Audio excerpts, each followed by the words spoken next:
바이하여 그렇다면 이와 같이 해야 한다. 어떤 것을 바라볼 때는 다만 바라보라. 어떤 것을 들을 때는 다만 들으라. 어떤 것을 감각할 때는 다만 감각하라. 무엇인가를 인식할 때는 다만 인식하라. 그것들에 나의 마음을 개입시키지 않는 것이 괴로움의 끝이고 자유의 시작입니다.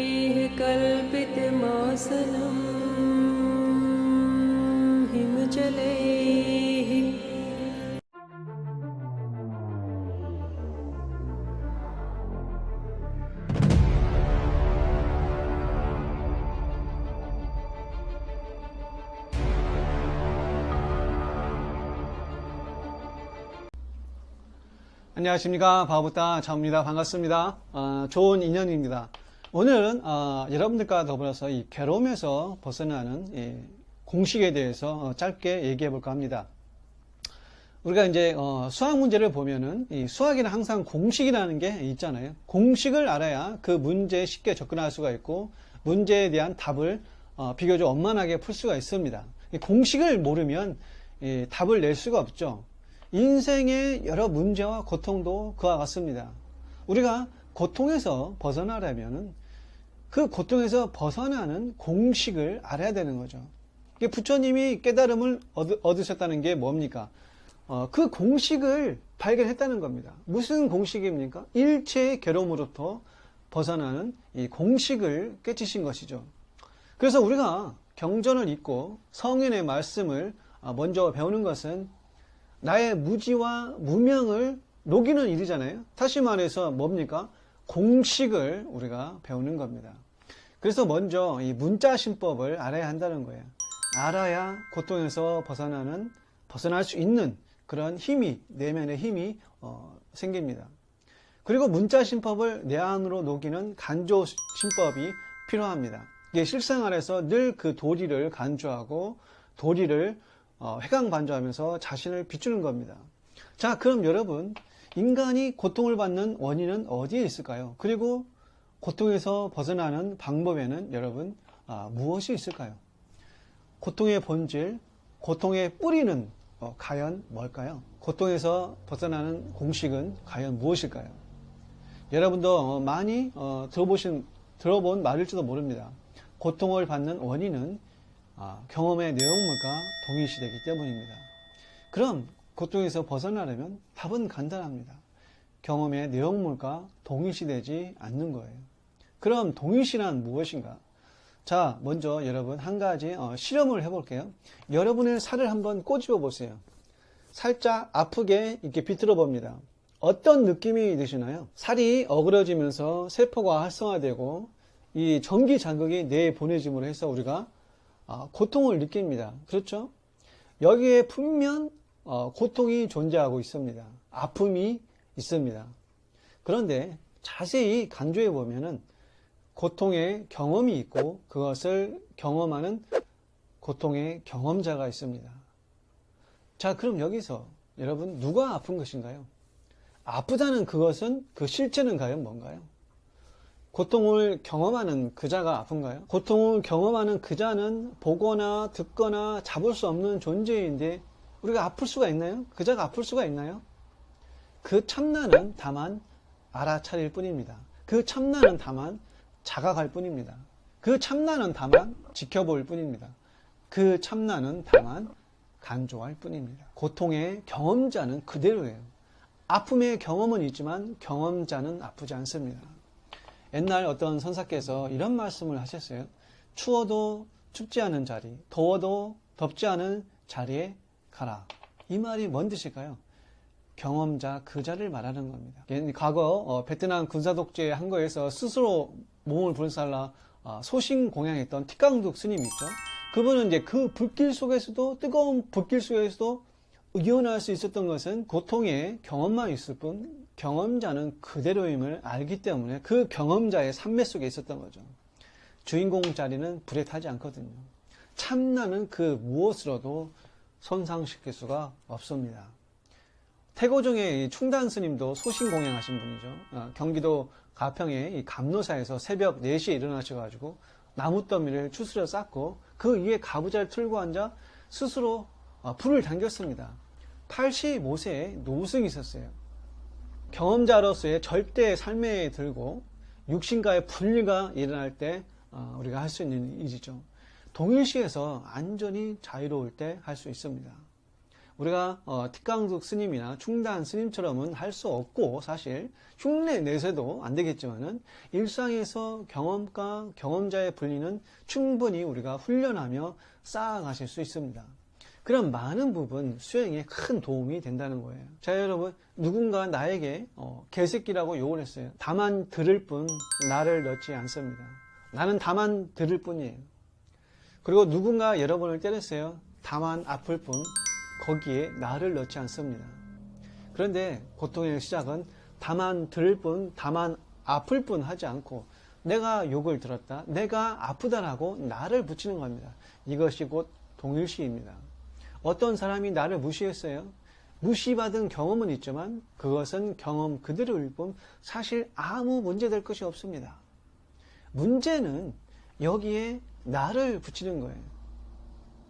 경험에 해석을 붙이는 거예요. 내가 무시받았다라고 말하는 거죠. 이것이 바로 동일시입니다. 나라고 에고를 내세우는 순간 분리가 일어납니다. 내가 있으므로 너가 있고 상대가 생기면서 그 속에서 분별 작용이 생깁니다. 부처님은 이것이 곧 고통의 근원이라고 하셨습니다. 그러니까 앞으로 이렇게 훈련하는 거예요. 이렇게 하는 겁니다. 배고프면 다만 배고플 뿐이고 배고픔을 알아차림할 뿐이죠. 나 배고파라고 하지 않는 겁니다. 그냥 배고파라고 하면 됩니다. 나를 붙이지 않는 습관을 들이는 겁니다. 목이 마르면 목이 마를 뿐 나 목마르다라고 하지 않는 겁니다. 목이 마른 것을 알아차릴 뿐 알아차리는 그 자는 사실 그대로이잖아요. 항상 알아차리는 그 자리로 반조해서 되돌아오는 거예요. 예. 참나의 그 자리는 배고프거나 춥거나 좋거나 나쁘거나 슬프거나 기쁘거나 그러지 않습니다. 항상 그대로이고 여여합니다. 내가 생각에 동일시되고 감정에 동일시되는 순간 여여한 그 자리, 열반의 자리, 주인공의 자리, 참나의 자리는 사라지고 맙니다. 왜요? 동일시가 일어났기 때문입니다. 이때부터 고통이란 허상에 우리가 붙들리면서 탐진치 삼독이 싹트게 되는 거죠. 탐진치 삼독은 육체를 나로 여기고 생각과 감정을 자신으로 여기는 어리석음에서 생겨납니다. 그래서 육체적 차원, 마음의 차원에서 사는 사람은 삶은 고통일 수밖에 없습니다. 그리고 다른 육체적 존재들과 끊임없이 경쟁하지 않을 수 없습니다. 육체와 마음의 차원은 무상합니다. 연기하는 존재일 뿐인 거죠. 그것은 참나일 수 없습니다. 잠시 빌려 쓰는 거죠. 나일 수 없는 그것을 우리는 기쁘게 하기 위해, 만족시키기 위해, 채워주기 위해 평생을 삽니다. 이렇게 자기 것을 챙기고 싶은 마음이 다름 아닌 욕심이잖아요. 욕심을 채우면 채울수록 본래의 마음이 사라집니다. 욕심은 그 욕심을 채우는 대상을 항상 추구합니다. 재물에 욕심이 있는 사람은 재물을 추구하고 권력에 욕심이 있는 사람은 권력을 추구하겠죠. 명예욕이 있는 사람은 명예를 쫓아 삽니다. 조금이라도 무시당하는 기분이 들면 자존감이 확 내려갑니다. 사람들의 고통은 바로 욕심을 채우지 못한 데서 비롯되는 거죠. 그리고 그 욕심은 채울수록 더 커집니다. 왜냐하면 인간의 욕망은 만족할 줄 모르기 때문이거든요. 그래서 욕심은 커질수록 더 채우기 어려워지고 점점 더 큰 고통을 받게 됩니다. 이런 마음이 육체와 동일시, 마음과의 동일시에서 일어나는 현상들인 거죠. 영적인 차원은 도의 세계이고 진리의 세계이며 본래의 세계입니다. 너나가 없고 상대가 없고 그 무엇으로도 해결시킬 수 없습니다. 이런 사람은 무의자연으로 사는 그런 사람이죠. 여러분, 인간은 다른 동물에 비해 고통이 크잖아요. 그 큰 이유가 어디에 있을까요? 사람은 동물보다 의식 수준이 높기 때문입니다. 동물들도 당연히 배고파하고 목말라하고 다치면 아파할 줄 압니다. 그들도 신경세포가 있죠. 그러나 그들은 이 의식 수준이 낮기 때문에 이 인간이 겪는 심리적 고통은 없습니다. 죽으면 그냥 죽을 뿐이에요. 동물은 고통의 경험만 있을 뿐 결코 내가 배고프다, 내가 목마르다, 내가 고통스럽다 이렇게 하지 않습니다. 달리 말하면 단지 경험만 있을 뿐 경험자가 없습니다. 단지 바라본만 있을 뿐 바라보는 내가 없는 겁니다. 얘기를 하나 해드릴까요? 불교 경전인 우다니경에 나오는 그런 얘기입니다. 인도 뭄바이 어느 해변에 다루찌리아라는 어부가 살고 있었습니다. 이 양반은 수의상과는 거리가 먼 사람인데 그 지역의 사람들은 그를 순수한 마음을 가진 성자와 운둔자로 존경을 했습니다. 사람들이 그를 성자로 여겼던 것은 사연이 있습니다. 이 어부가 뭄바이 해안에 원래 살았던 사람은 아니고 이 사람이 탄 배가 고기잡이를 나갔다가 비바람을 만나가지고 전복이 된 거예요. 다른 어부들은 모두 목숨을 잃었는데 이 어부는 다행히 나무 조각을 붙잡고 필사적으로 헤엄쳐가지고 지금 살고 있는 그 해안가에 당도를 한 거죠. 육지에 닿았는데 그는 벌거벗은 상태였기 때문에 나무 껍질로 몸의 일부를 가리고 배고파서 먹을 것을 구걸하러 다녔습니다. 인도에서는 나체 상태로 수행하는 그런 전통이 있거든요. 자이나교라든가.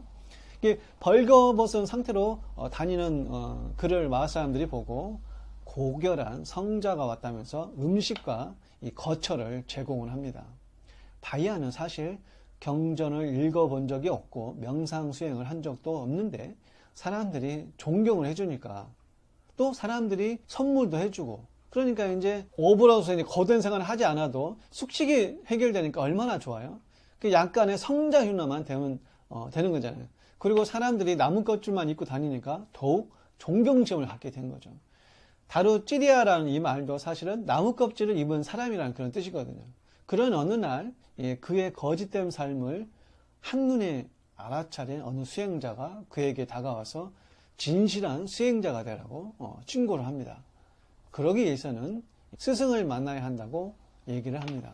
바이아는 원래 성품이 좋은 사람이라 비록 사람들을 일시적으로 속이긴 했지만 그 수행자의 말을 받아들입니다. 그리고 그 수행자가 알려준 대로 가르침을 펴고 있는 부처님을 찾아가죠.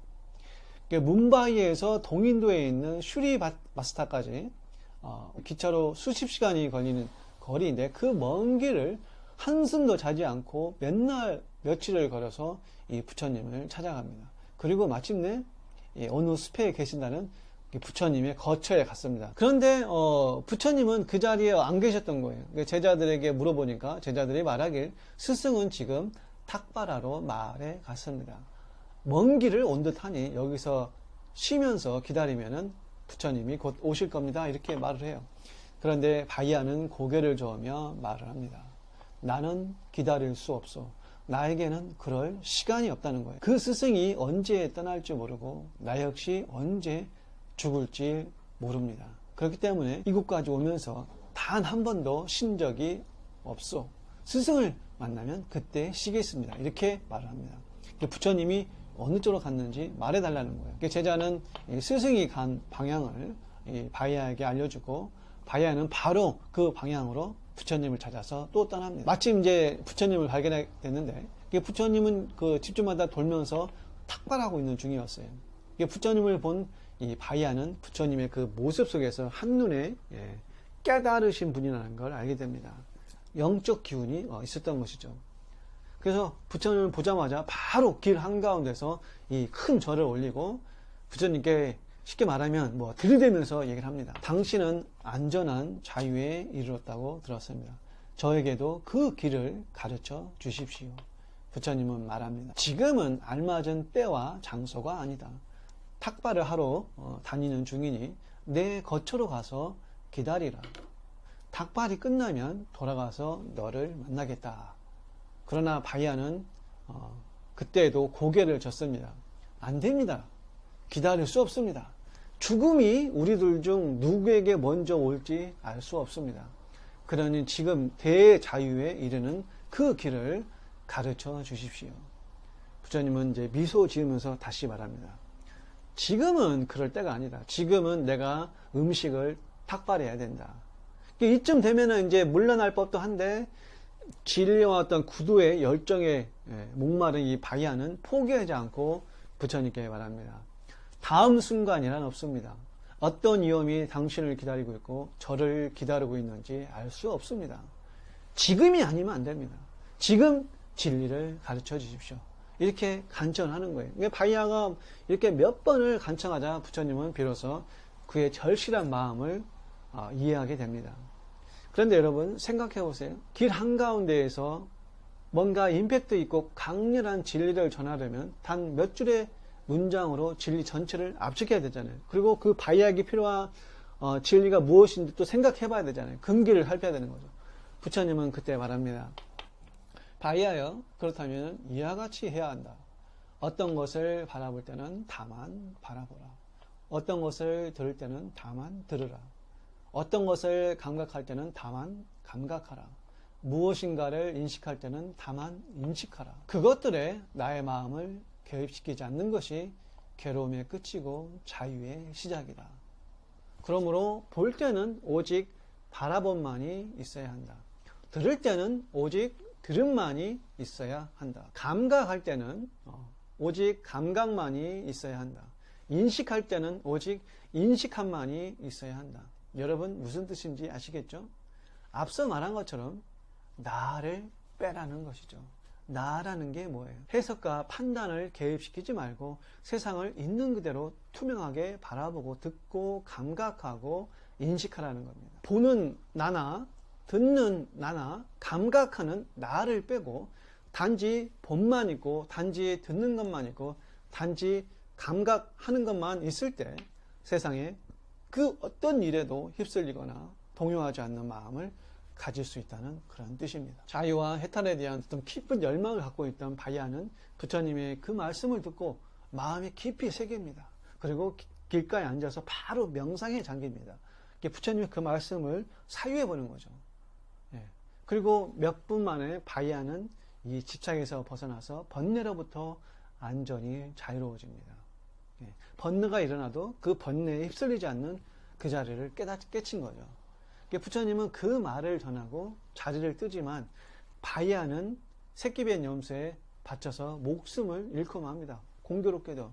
그래서 언제 죽을지 모르고 지금이 아니면 안 된다는 그의 말처럼 진리를 얻고서 금방 죽게 된 거죠.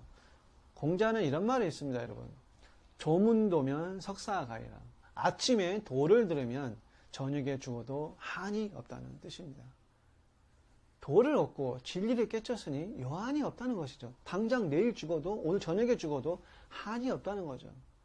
후에 이제 바야가 죽은 것을 알고 붓다는 제자들에게 바야의 시신을 거두어서 화장시키고 그곳에 작은 탑을 세웁니다. 여러분 오늘은 여기까지 하겠습니다. 성불하십시오.